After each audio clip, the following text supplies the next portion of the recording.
Kia ora tātou. I'm David Cook, and I'm from Hamilton. Have you heard of Hamilton? Just down the road. Fire away. These are the confessions of a failed photographer. I don't have any great photographs to show you.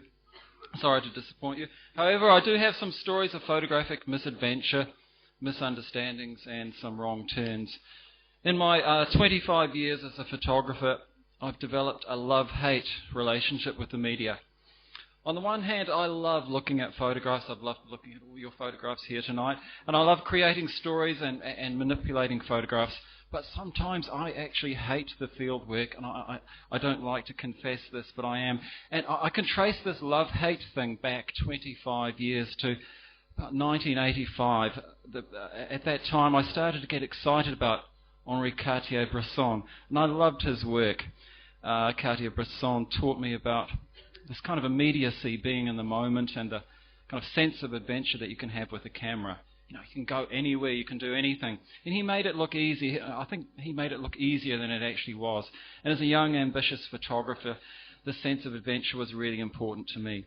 I was a shy boy, but armed with my camera, I felt I had a license to go anywhere.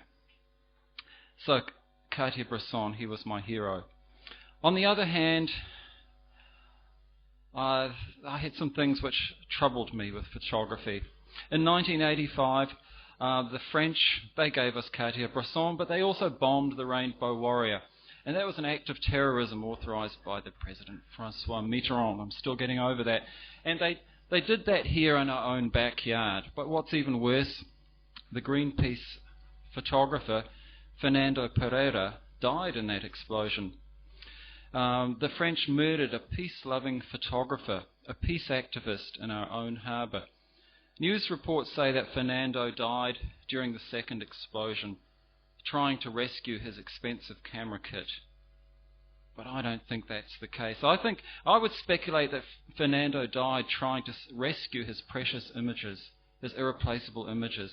The pursuit of great images can be as troublesome as it is rewarding. And my own pursuit of great images has had its fair share of troublesome misadventures too. In the spirit of Cartier-Bresson, I like to launch myself onto the streets, and that sometimes means trouble. In Christchurch one night, a long time ago, I shot a punk dance party, and the bands had names like AKL and White Boys. I tried to shoot it handheld and low light, then moved outside to catch the action on the street. I photographed 4 punks push-starting their car. They were working hard to get it started. One of them went crazy and he races towards me. We fight over my camera. We were tumbling closer and closer to the mighty Avon River. Then suddenly the punks run away. The police arrive, and one of the bystanders explained that I had been photographing the punks in the act of stealing a car. The punks had mistaken me for a police informant, and too bad my flash hadn't fired. It's the only time that night my flash misfired, so I have no photograph of them. Now, photography, it involves looking, which is sometimes interpreted as staring. And staring is sometimes interpreted, well, as a threat. On one of my assignments, photographing the Waikato River, 6 boys, not actually these ones, but 6 boys caught my gaze from the other side of the river. They ran across the bridge towards me. I thought, isn't that nice, running over to greet me?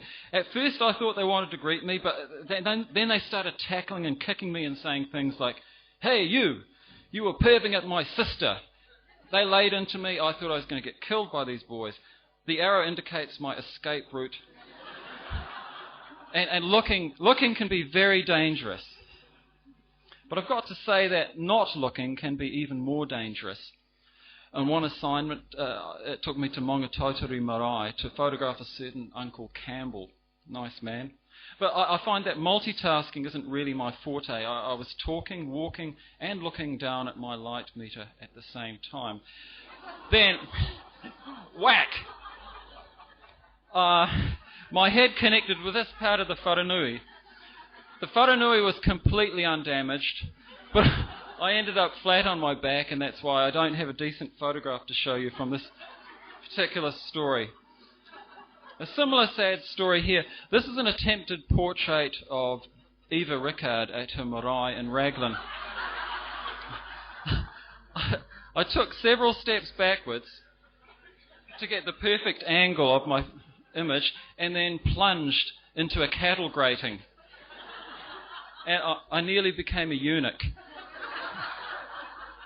I take a lot of photographs in coal mines. One night I was down the bottom of a pit at Rotowaro, and I said to Neville, he's my solid energy guide, "Is this a safe place to take a photograph, Neville?" He says, "Sure, we're not working this part of the mine. You go ahead, Dave." I placed my Mamiya RZ67 camera on the tripod frame to frame up the scene. Halfway into the 5-minute exposure, a 20-ton truck enters the stage left, heading straight for the camera. And it doesn't stop. I watch as the truck exits and wait for the dust to settle. I notice that the camera doesn't appear to be where I had carefully placed it. Neville and I rush back to the scene. But there it is on its side.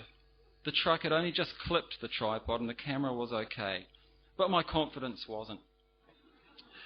A few months ago, I was in Northland with my family. We had an argument over what road to take. Reluctantly, I gave in to the majority pressure and we took a side road to Matori Bay. I didn't want to go there. I get grumpy sometimes. But this was one misadventure that was magnificent. We discovered this monument to the Rainbow Warrior. And as I gazed out towards the final resting place of the Rainbow Warrior, I thought about Fernando Pereira, desperately trying to rescue his images in the sinking boat. Photography is full of misadventure, and I'd like to propose a toast to Fernando Pereira. Thank you.